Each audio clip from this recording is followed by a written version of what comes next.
And we're live. Hi, everyone, to the first panel for ComfyCon. I am Kel McDonald, and I draw a webcomic called Sorcery 101 that is currently kickstarting.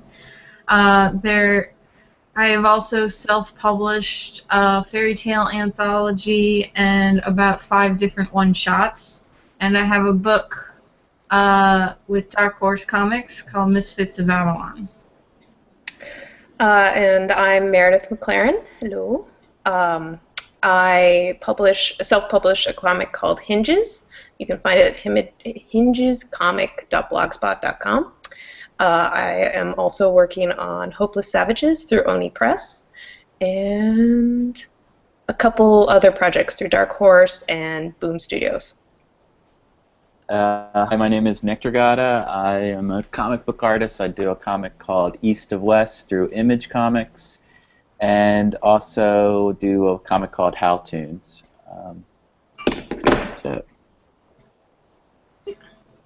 So this panel is all about self-publishing versus publishing. So we're going to talk about our experiences with publishers and what we think are the benefits of self-publishing versus finding a publisher for your book, and what would make us decide for which path to go with. I guess I'll start since I put the whole thing together, unless one of you wants to start. This is your show, Cal. Okay, I was an early adopter of Kickstarter back when people didn't know what the fuck Kickstarter was. I was, I think, the 3rd comic project to have a Kickstarter, and that was also my first book that I self-published. I went the Kickstarter route because I didn't know how successful the book was going to be, and since Kickstarter is all or nothing, I figure, like, if it failed, then there would be no harm done, and I can just move on and know that that book was not going to happen. And moving on from there, I have found that if I do a Kickstarter for a book, I'll end up making more money, but have to do a lot more work.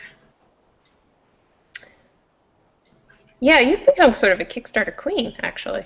Yeah, I'm going to look at how many Kickstarters it says. It says I've done, this is number 6.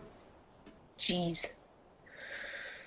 Cal, I think, too, like, you should talk about a little bit, too, about just how you were just doing things online before. Like, I think, like, when I first met you, when I was, remember, at SCAD, and you were, like, you had done so much work just online, like, outside of getting your book published through a printer, like, and doing. Yeah, and the reason for that is because printing is expensive, especially printing in color. I tried to print like a full color mini in high school, and then it was like, okay, it's going to cost you $11 per copy to print this tiny little booklet, and I was like, this is not a sustainable way to continue comics, so I'm going to put them online where that will be for free. Yeah, I mean, and that's one thing, like, I've always loved about your attitude with comics. It's like, come hell or high water, you're going to get your work out there. You know, you weren't going to wait for a publisher. You were just going to do it yourself. And then I think, like, I mean, correct me if I'm wrong, but I feel like you've always found ways to support yourself through your comics. Yeah, I think that I got that from my dad, because when I was basically like, I'm going to make comics for a living, my dad would be like, that's fine, how are you going to make money off this? And he wasn't asking to be a jerk, he just wanted me to think about that. Yeah. Yeah, it's interesting. I mean, I think, like, I came up on that model, like, of just being, you know, fed everything through magazines at the time. Was like, you know, you send your work into publishers to get submitted, you submit your work to publishers, and hopefully you land your first job. Like, you know, it was before the internet and stuff like that. So, like, that was the only track I kind of knew, and the one I followed. So. I also had a very helpful critique from Chris Staros at Top Shelf when he visited SCAD to review portfolios, which is I used to basically try to submit Sorcery 101 to publishers, and he told me, your art style is too cartoony for mainstream superhero comics, but it is too realistic for like indie publishers like myself. So you either need to change your art style, or you need to be aware that you're going to have to self-publish and build your own, do a lot of work to build your own audience until the publisher comes to you. And I think he told me that my first year at SCAD. Yeah. I mean, when I look at your work, though, I never got the sense that you wanted to do superheroes anyway, though. I mean, you kind of were always doing your own thing and kind of, I don't know. I guess the point I'm trying to make is that you didn't wait for anyone to validate your work. You just put your work out there, and then you also managed to make a living from it. And that's a good way for like people who aren't sure where they fit in the comics industry. Yeah, and I always tell people too when they're trying to break in and stuff, like, I think comics are small enough, like you just decide that you want to join this freak show, you know, and you just start going to cons, and you can get a table space, and you just plop your wares down, and you just start, you know, selling your comics or yourself, and you know, especially with the internet now, you can just get your work out there and get seen. So. Yeah. What about you, Meredith? Sorry, I'm really quiet. What led you to getting into this? And it is the impatience and wanting to get out there, because I think at the time when I started Hinges, I had sort of shipped my wares to various publishers, and I was working with Oni Press at the time for Hopeless Savages. But the release date for Hopeless Savages was so far in the future. For those who haven't realized, it hasn't come out yet, and this is 4 years later. That I wanted to put something out there, and also it was I don't know. I think a way that I differ in how I approached my webcomic from you guys is that it was initially not a monetizing sort of, I was never thinking about how I was going to make money off of this. It was actually a tool for me to see if I could do a long-running book, if I could do a big book, and the impetus of having a certain number of pages out each week was going to keep me tied to the schedule and eventually give this book out. And then when it was finally done and I didn't have a publisher or anything for it, I was like, oh, I think the next logical step is Kickstarter. And then you sent me an email. I mean, when you started that, there was no Kickstarter, you know, so... I don't know. I don't know if it was around when I was... When you did were you just start doing Hinges? it to get it done. When did you start Hinges, Meredith? I think it was a year or two after graduate, 2011? There was a Kickstarter then. I was going to say, because it seems like it was around for a long time, and then all of a sudden it just exploded. Yeah. Because I did a Kickstarter in 2009, so it was a Kickstarter. What did you ask for in 2009? Like, I can pull that up right now. I had help from my friend Spike, who runs Smut Peddler, and so she basically talked me through getting a quote from a printer, and so the printer told me that it would cost about $7,000, so that's what I asked for, and this is the first Kickstarter I did, which is for Sorcery 101. It was a 100-page book.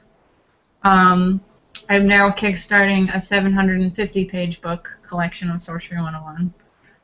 And can I ask, what was the learning curve after you got that $7,000? Because, like, I don't know, from everyone who runs a Kickstarter now is always working in other fees into their goals. And so I'm just sort of wondering. Okay. So I learned that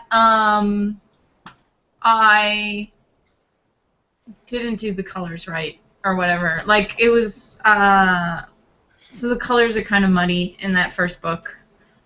I also learned that people are not going to answer the backer surveys and give you their address. Like, I still get people that fill out the, I think like 2 weeks ago I got the last person who backed the Kickstarter in 2009 finally sent me their address. That's ridiculous. Oh my god. Yeah. There's always a few stragglers. I remember that Kickstarter now, because you had like incredible deals. You were given original art, the book. I mean, it was a no-brainer that was successful, because I thought that what you offered was really good. For that first one, it took me. I felt like it was like pulling teeth to get people to back it, and I ended up realizing a problem with my website. Like, before then, my entire website was designed to get people to read the newest comic and sort of ignore everything else. And because they were now trained to ignore everything else, they weren't reading the news posts that are like, there's a Kickstarter, fund the book.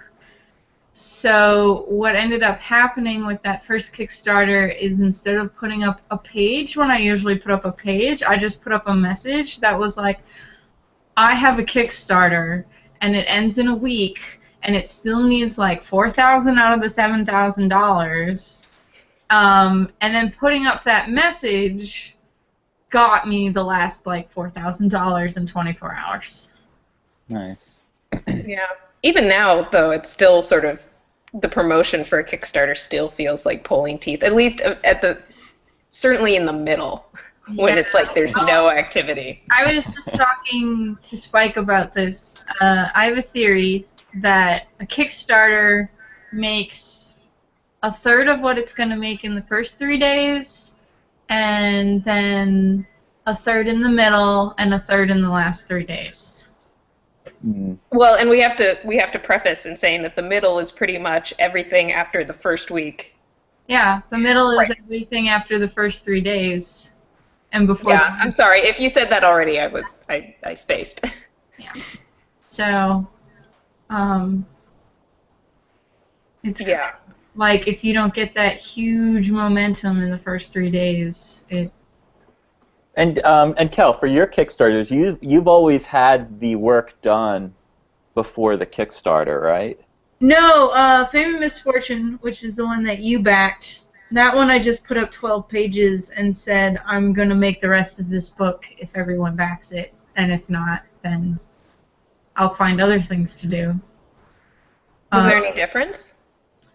That one made $8,000 out of the $3,000 I was asking for. So wow.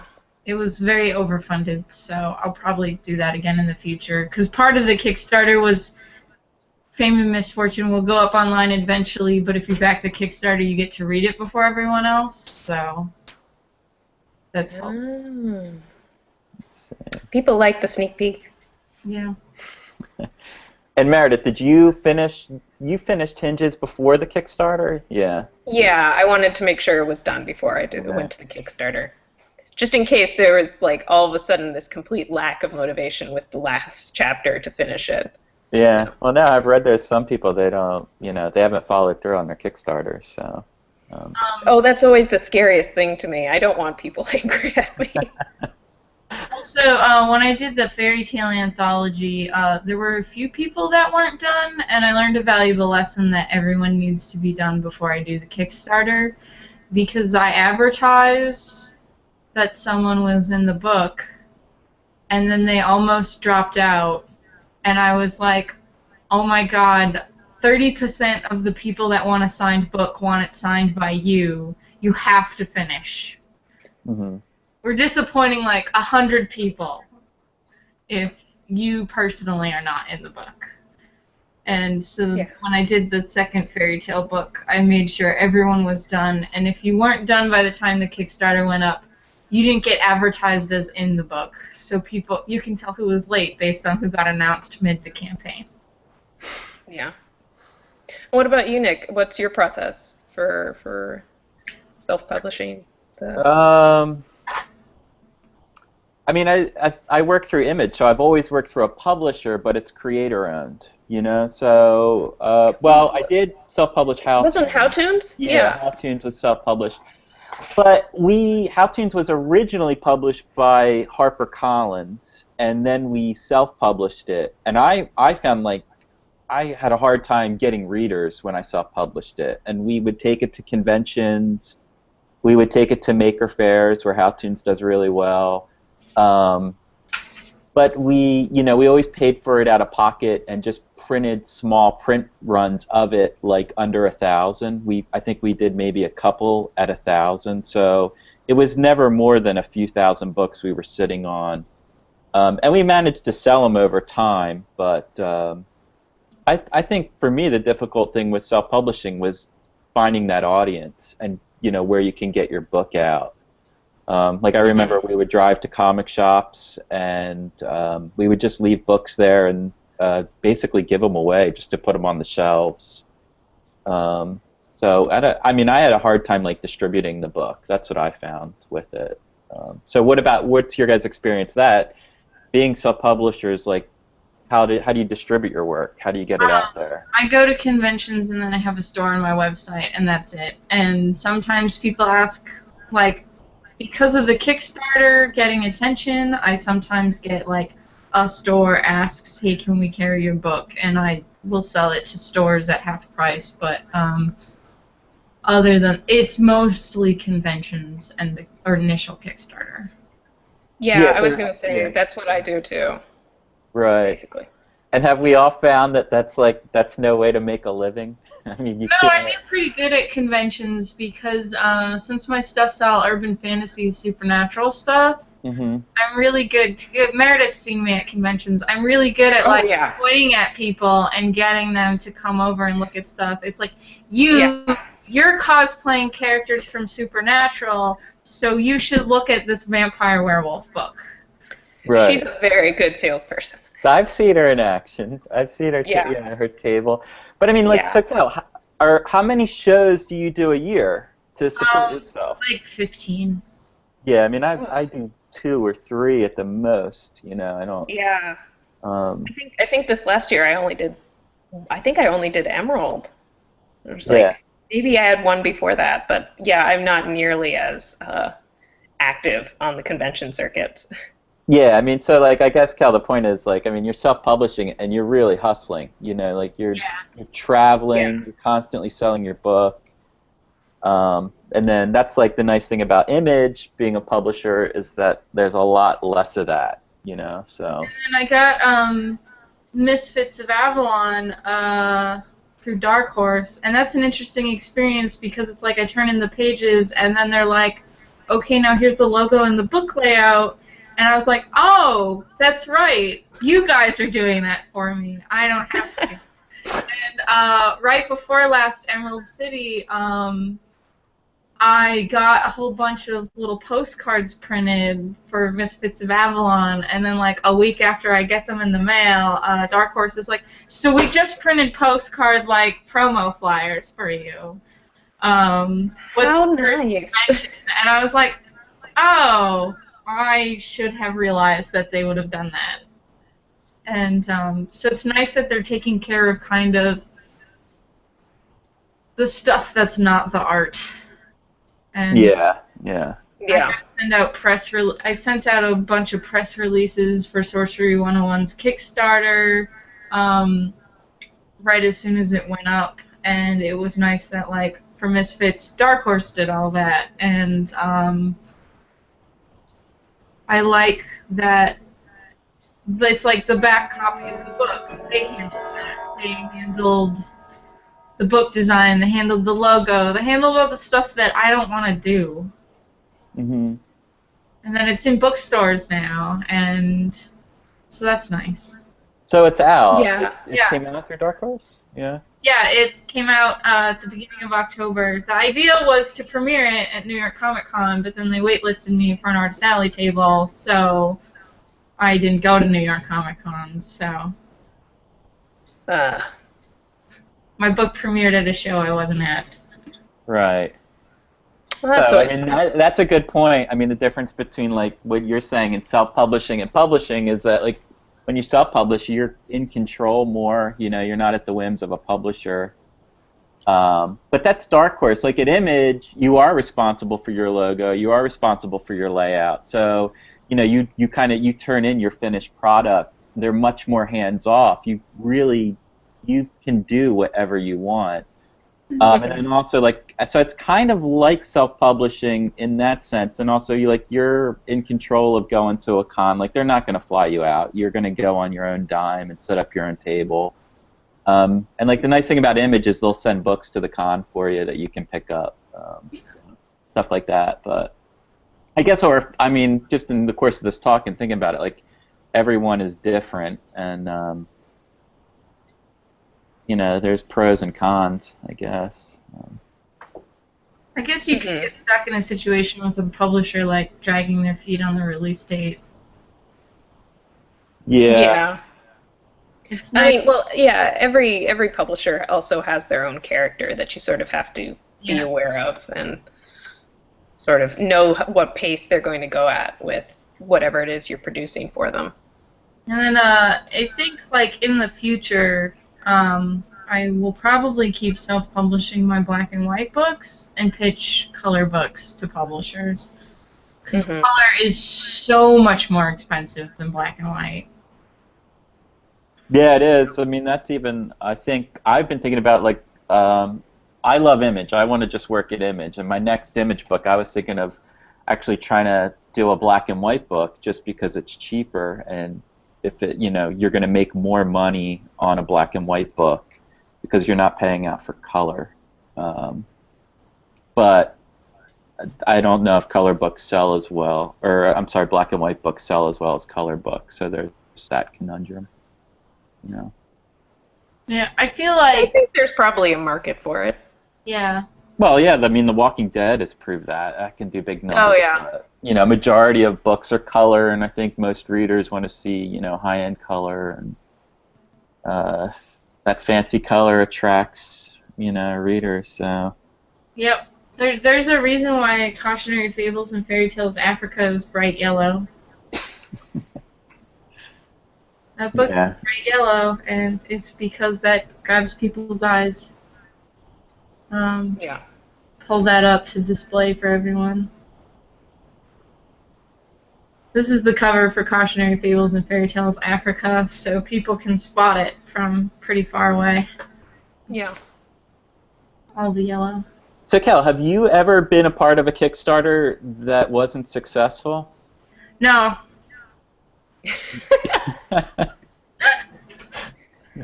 So you're batting 1,000 on your Kickstarters. I mean, that's pretty good. This one I'm a little bit nervous about. This might be the first time.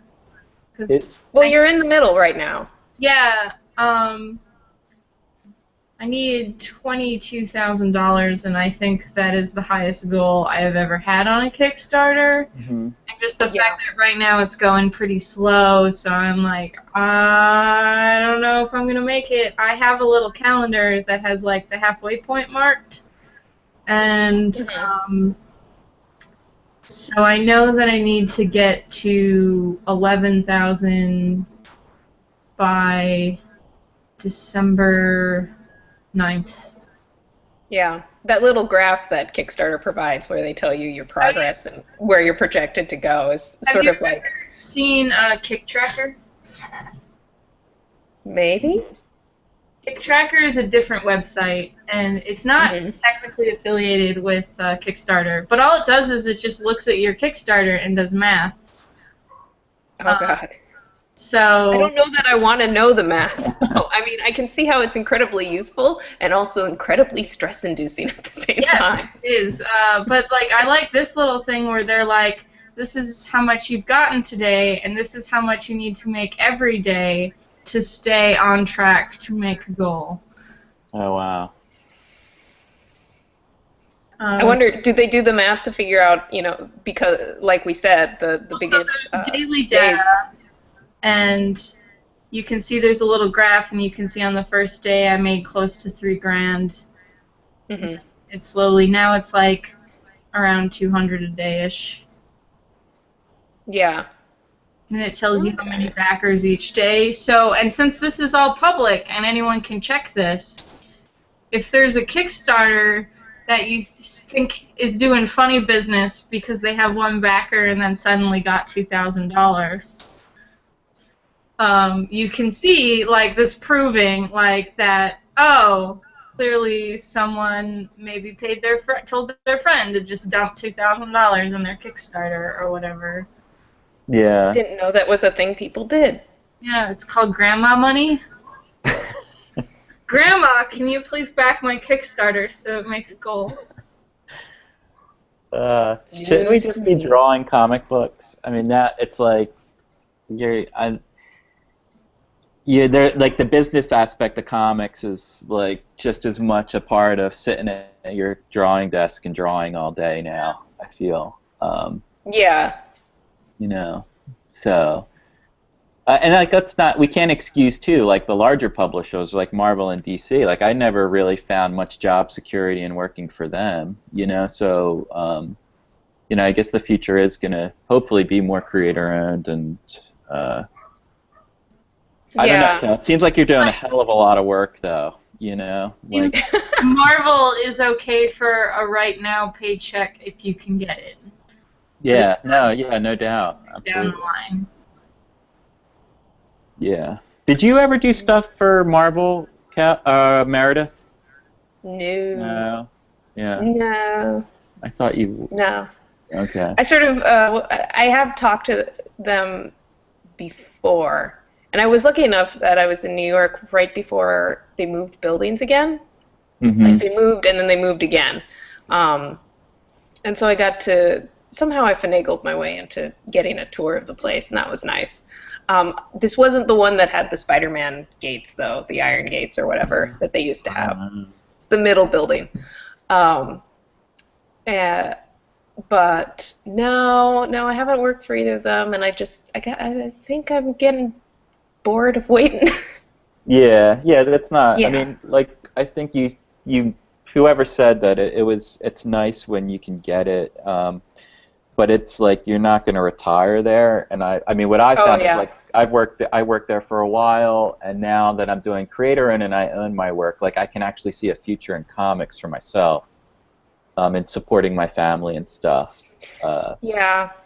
Yeah. Well, and that's the nice thing between creator-owned and self-publishing is the job security of it, which is like it feels like it's in your hands. Yeah. If you need to make more money, you conceivably the next steps. Right. Do more work. Yeah. Owning the work is key. So. Mm-hmm. Yeah, like I've done some stuff for Dark Horse Presents, and like I'm just thinking of like, well, this is a right now paycheck, and as soon as these pages are turned in and I cash that check, that's gonna be it. Whereas Misfits of Avalon, even though it's through the same publisher, since it's creator owned, that will keep giving me checks, in theory. Mm-hmm. Yeah. See, this is news to me because I'm still, since Image has picked up Hinges, I'm still waiting for that half of the process. Like it's all an exciting process of discovery for me still. You've all lived this. Well, you don't get paid until 60 days until after your book hits stands. Yeah. Looks like we got like 31 viewers. So you people watching, you should tweet at Kellhound if you have questions for us. But otherwise, we'll just keep going. Yeah, we'll just start talking about random stuff. I'm going to double check Tumblr to see if anyone asked questions on there. Yeah. Yeah, I would like to do more stuff with the publisher simply because I get worn out being that salesperson. Yeah. And putting on that salesperson mode makes it so if I'm behind my table at a convention, that is the worst time to talk to me. Yeah. I mean, it really brings up all the business stuff that you're like, I stomach, so I didn't have to do this. Yeah. I did this so I didn't have to be a grown-up. Yeah, we're drawing comic books. That's what we want to do. Yeah. But We don't want to have to think about taxes and stuff like that. Oh God. I That's can't even imagine. advice. Include what your taxes are going to be for the year in the Kickstarter, because if you don't use up your Kickstarter money as expenses in that year, you're going to get it all taxed. I had a friend, Corey Bing, who kickstarted a card game, and she kickstarted it in like October. So obviously, and then didn't have the whole card game put together and shipped out to everyone by December. So her super successful card game Kickstarter like ended up costing her like I think 10 grand in taxes or something crazy like that. Like, because they're like, oh, this was all income. You're not gonna spend this. You don't need this for anything. yikes. This is our money now. Yeah. We have someone asking what our take on Patreon is. I have a Patreon. Do the other two of you have a Patreon? I do not. I'm sort of still waiting to see how that pans out for other people. It looks like it's a very promising venture for a lot of people, but yeah, there are people who are super duper good at using Patreon, whereas I am lazy and have just been posting the pencils of Sorcery 101 updated on my site, and then if you're a Patreon backer, you can see the pencils of said page. Yeah, that's something I've definitely taken into account, is that if you are going to Patreon and doing well at it, you are being very proactive. Yeah, like the people I know who are making a lot of money on Patreon, they're like, here's a monthly sketchbook that I've put together, and then here are these like commissions that I've drawn, and here's all this extra work I've done because of Patreon. And I'm much too lazy for that. Yeah, that's why I'm like, here are pencils. That's it. I have other things to do. Mm-hmm. These vampires and werewolves aren't going to draw themselves. Well, what about you, Nick? Do you do I Patreon, never use Patreon. Yeah, what is it exactly? Is that the one? Basically, like Kickstarter, only people are pledging for a monthly like pledge. So there's a lot of people that are only giving you $1, and so they're just going to give you $1 each month. Right. Nice way to add to your income. And you can set it to, rather than getting charged monthly, the person will get charged every time you post like a page.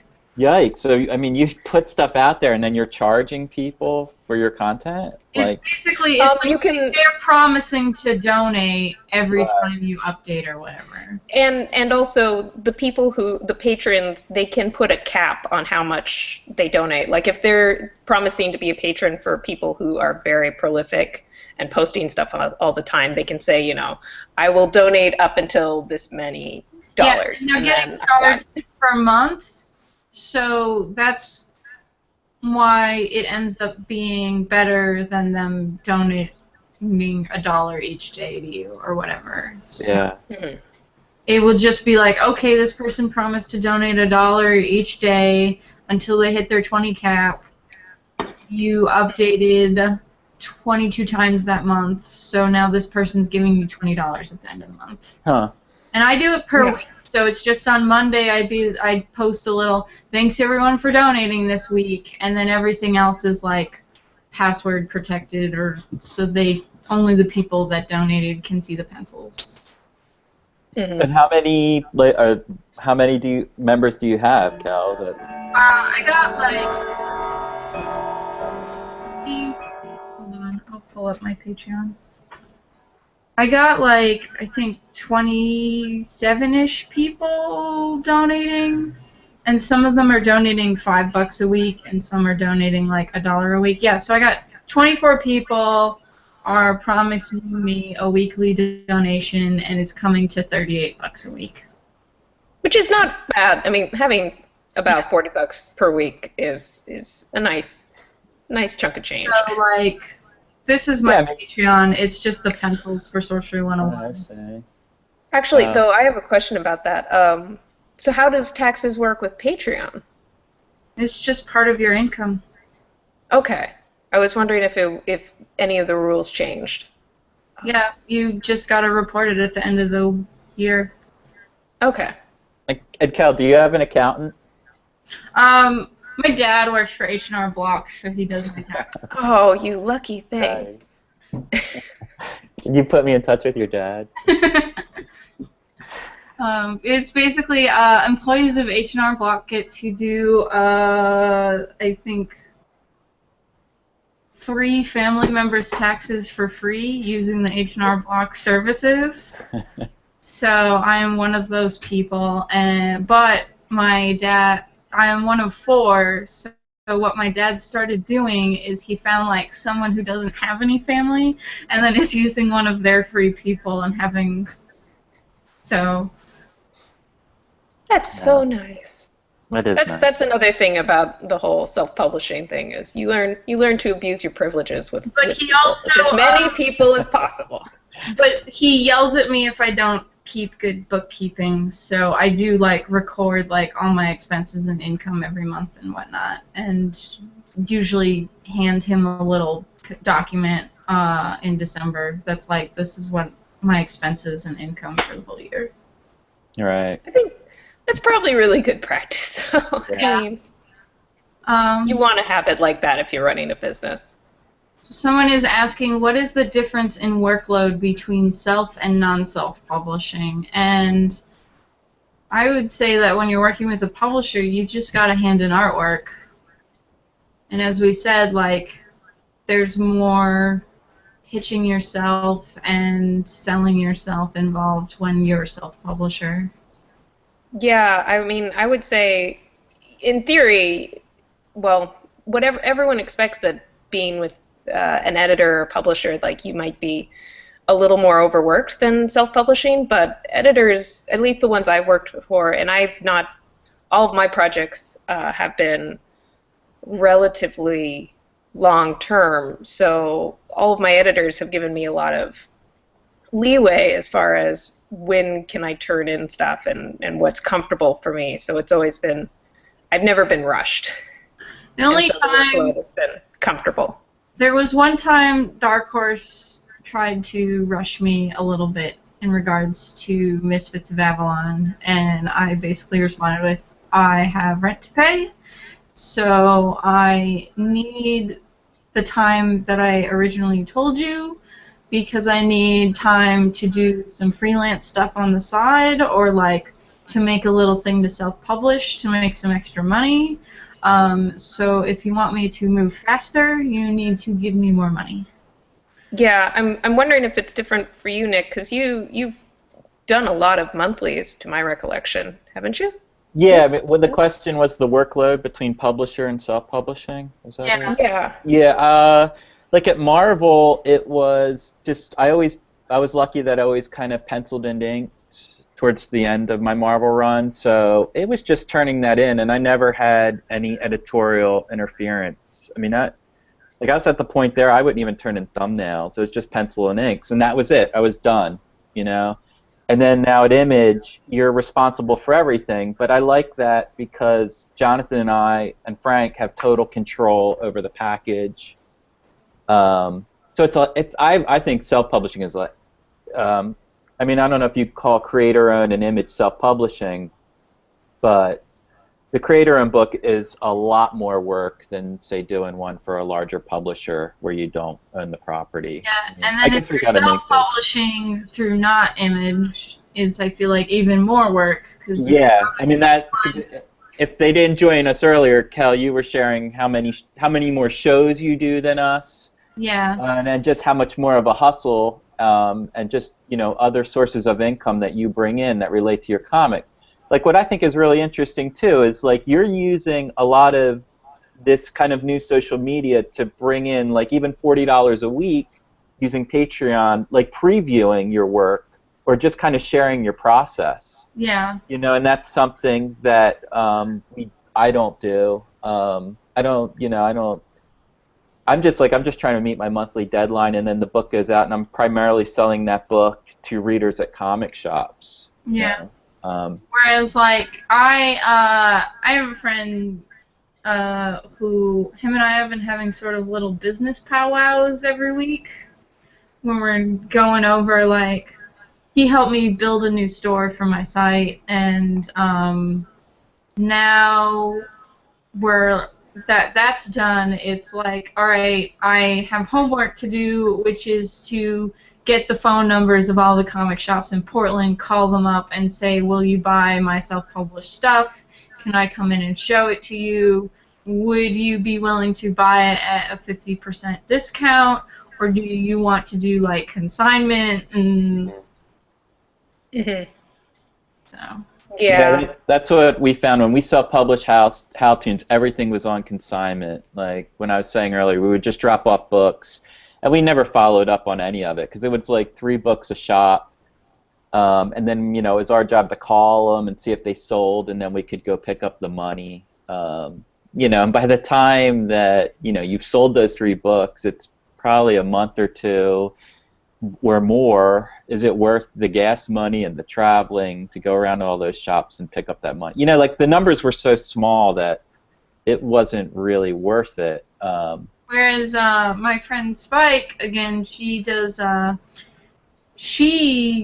jumped through all the hoops to get her stuff on Amazon for Amazon to ship it out. And just listening to her talk about it, that sounds pretty nice because she's like, oh, Amazon bought 50 copies, so I just have to send it to Amazon and they're going to do the rest.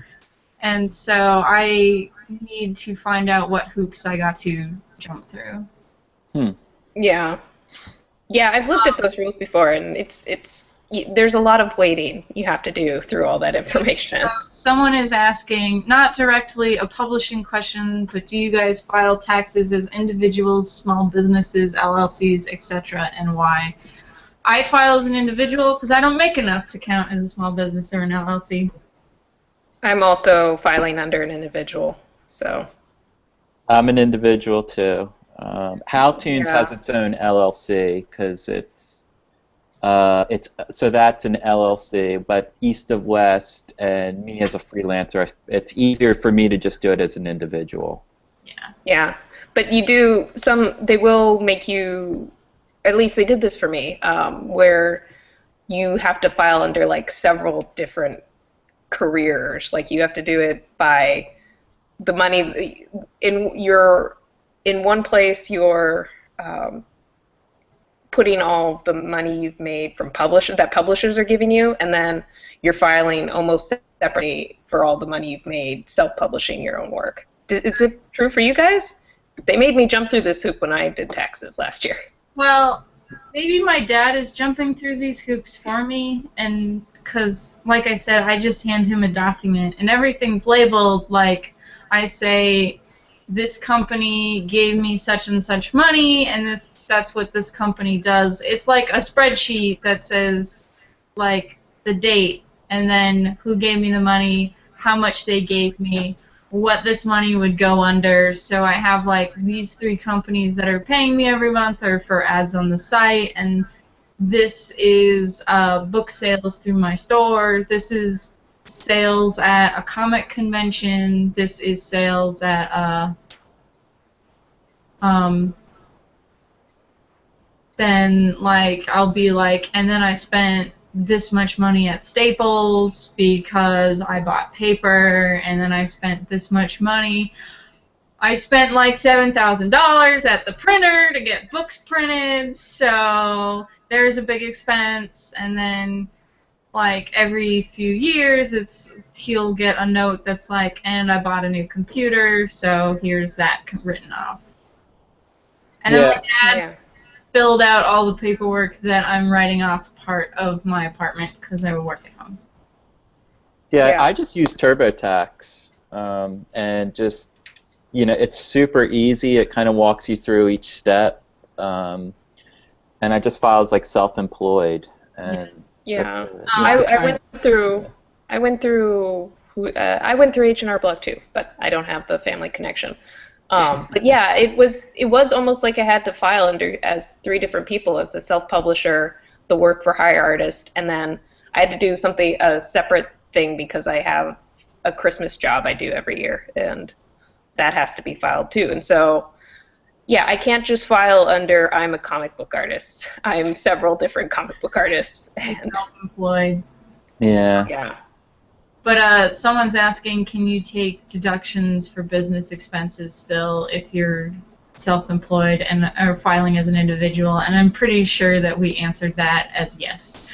Yeah, Yeah, absolutely. Yeah. So you keep your Someone asked, material what is receipts. our worst horror story / train wreck we have when it comes to self-publishing? Oh, I have to think about this one. yeah. One time dealing with a printer, they told me that a thing was wrong and that they'd fix it and then sent it to me, and it's like, oh, by fixing it you might make it look like shit.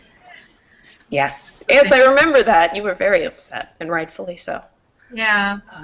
I don't know that I have a horror story, since I've only really self-published the hardcover of Hinges. But I do cringe a little bit when I look in the corner of my bedroom where all the boxes of Hinges are stored. Oh yeah, no. That's a good fourth of my room. My entire closet is full of boxes, and Yeah.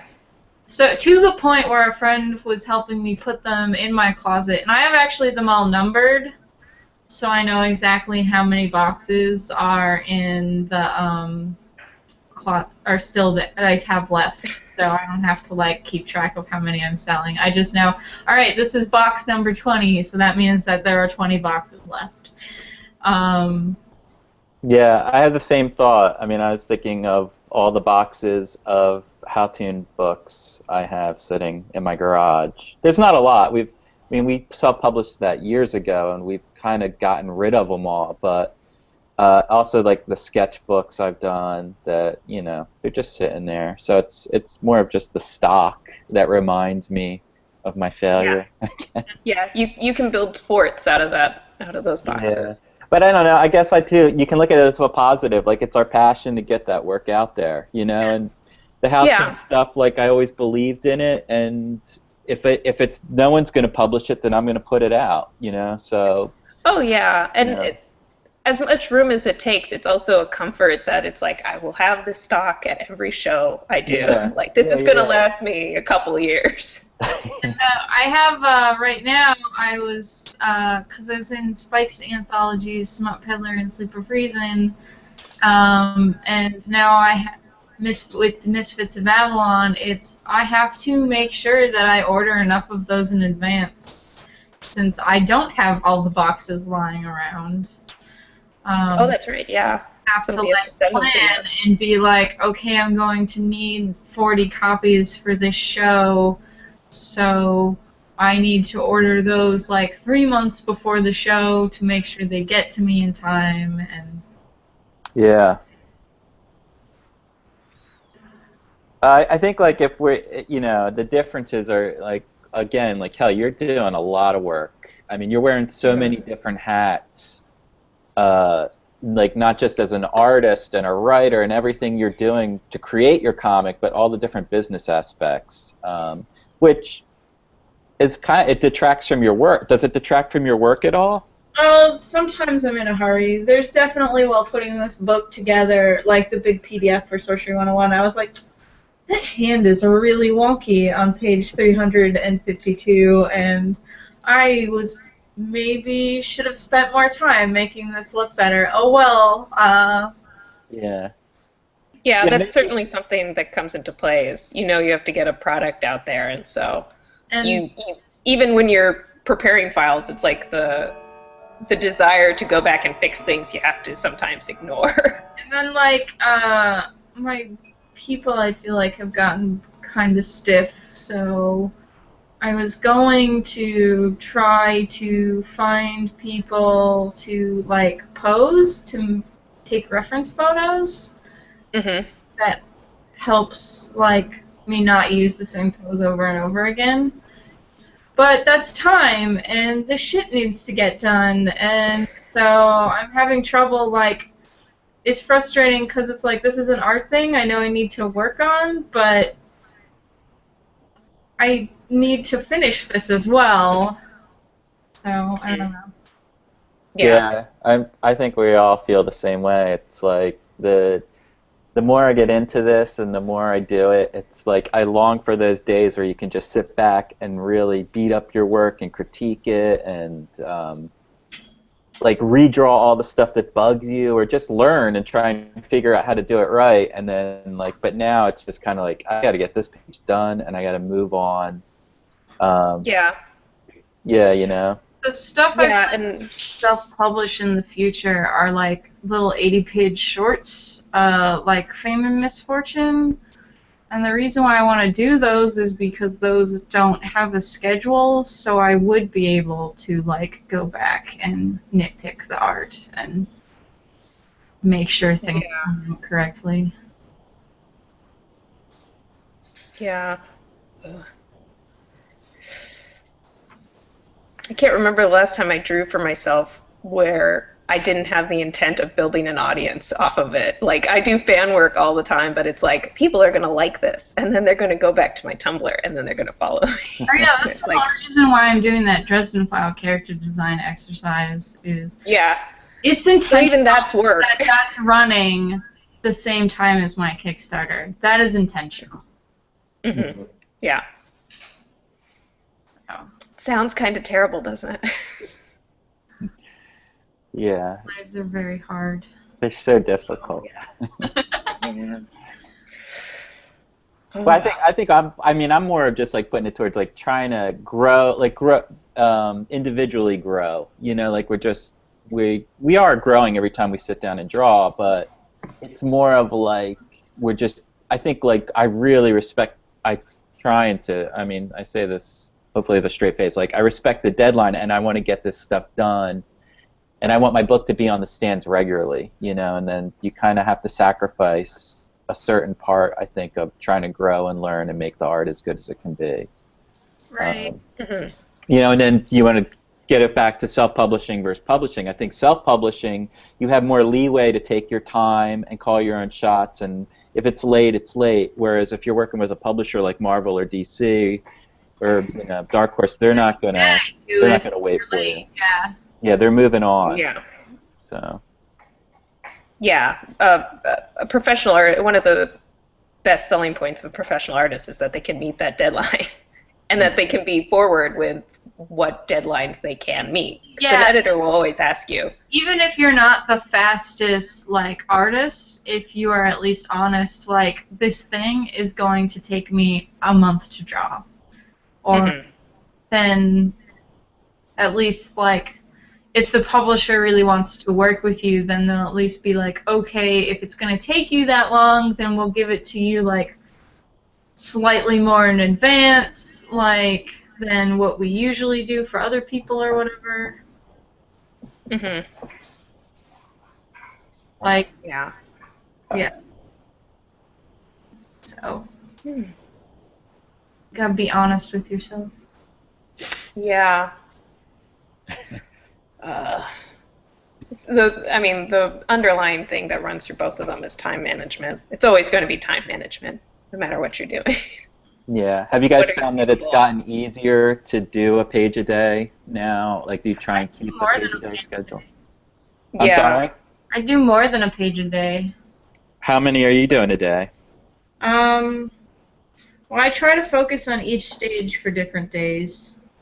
Because switching gears is the thing that I found slows me down. So I will, like, pencil 3 pages a day, and then, like, I can ink 6 pages a day.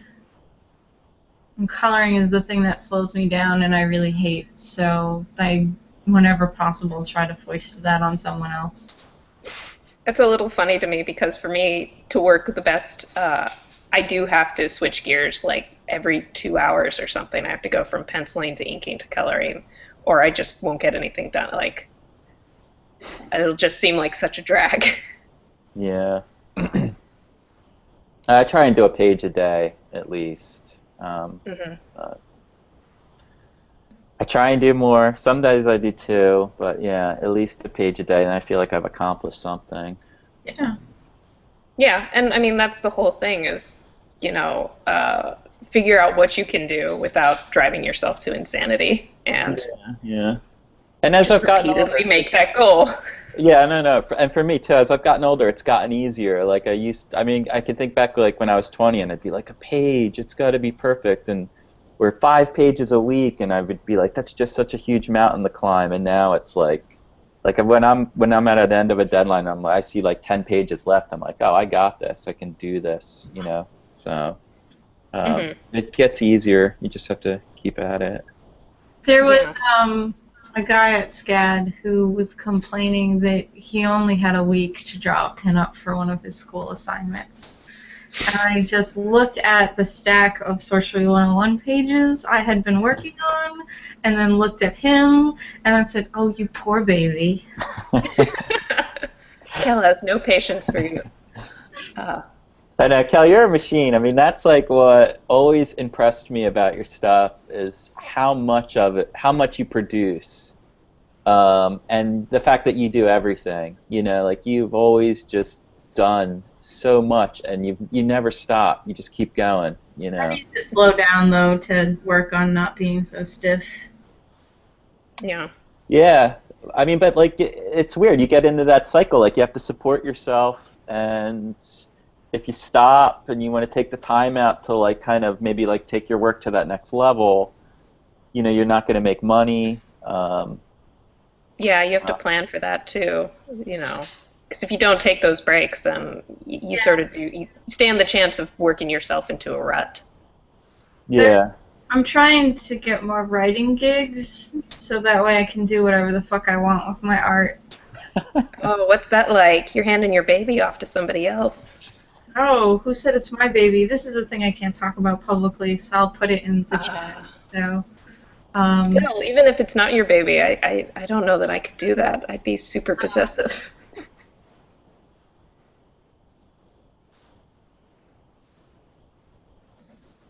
Are you still there? yeah, I'm typing. Oh, okay. Are there any more questions? Uh, Oh, I see. Oh, nice. That's cool. Yeah. We all were privy to a secret message. Kel's got a secret project. yeah. Mm. You'll be great for that. Yep. Yeah, so it would be nice to do more writing stuff. I'm currently working on a pitch with Tyler Crook where I'm gonna write it and he is gonna do the art. Cool. Mm. Awesome. So that's maybe that will happen, and that can Mhm. be dicking around and being slow with my art for a year. Yeah. Let's get back to Meredith on this. Meredith, you would never let someone draw a story you wrote? Or Mm, I'm trying to mentally double check, but I don't think so. No. It's pretty cool. it's like I can do it, so I'm gonna do it. Right, yeah. No one else can touch this thing that's mine. I'm also I just know this to be true. Whenever there's a group project, I'm the person who sort of becomes who looked laid back at the beginning and then just becomes completely awful at the end. I can't imagine that. Oh, you have no idea. I want to see that, Meredith. No one wants to see that Meredith. That Meredith puts me to shame. It helps with the thing I'm working on with Tyler. It was basically, it's technically his idea, and I'm just writing. It was because he had an idea for an illustration, and then he was like, I want a story to go with this illustration. Can I make up a story for the illustration? That's kind of a cool way to work, I think. Yeah. Yeah, I like that. I don't know that I've ever heard of that working like that before. Yeah, so then I sent him like summary ideas and we went back and forth. We gotta have a meeting soon to like work out the kinks and whatnot. So Hmm. we have to think of a name for all the characters. Oh, and that's the book that's as a the whole. hardest part. Oh yeah, no. Titles are the worst. I hate titles. Yeah. I want to start writing more too, but I don't know. It scares me. But it's the future. Yeah. Yeah. I don't know that I'll ever do that. Just because, I mean, you guys have seen my stuff. It's very quiet, and so it's like I don't know that I can really tell a person how this is going to go Oh down. no, write and draw my own stuff. Yeah, like Oh, okay, I'm with yeah. you. I want to like control everything, and Yes. yeah, and I think the comics are different because your comics read like no one else's. I mean, yeah, a lot of your stories are kind of silent, and Yeah. you're moving us through the page with visually and not with a lot of words. I mean, I don't know what you guys think, but gosh, I think so many comics are so overwritten. It's like it's. Well, and that's what I'm scared of. Is like if you give me words, I'm going to abuse them. I can't do that. Yeah. So. Yeah. My characters never shut up. Have we learned anything today? Has anyone out there learned I'm anyone? not sure. Anything? I think we answered people's questions, so I hope so. yeah, we answered at least a few Twitter questions. Yeah, I think if you walk away with anything, I mean, you just do. I think Yeah, like. so basically, to summarize, working with a publisher, less work, but less control. And hasn't, like, I think it's true of all of us, like all of even our self-published work has gotten us work with publishers. So, Yeah. Yes. like, the fact that if you just produce, good things will happen, whether it be publishing or self-publishing. So. Yeah. And I'm just going to tack on, if you produce consistently. There you go. if you show you can put something out, like, at the same time. That person where everyone's like, whatever happened to that guy? Yeah, they were doing such great work, and then they fell off the face of the planet. Fell off the face of the planet. Yes. Yeah, you don't want to be that guy. And we've hit like an hour, so All right. final goodbyes. I'm going to promote my Kickstarter one more time. Everyone watching should go back it because $22,000 is a big goal, and I need help. Yes. And you can find my other stuff at kelmcdonald.com. All right. Cool. All right. So thanks everyone for watching. All right. Thanks, Kel. Lovely Thanks, talking to you. Meredith. I'll talk to you later. Thank you.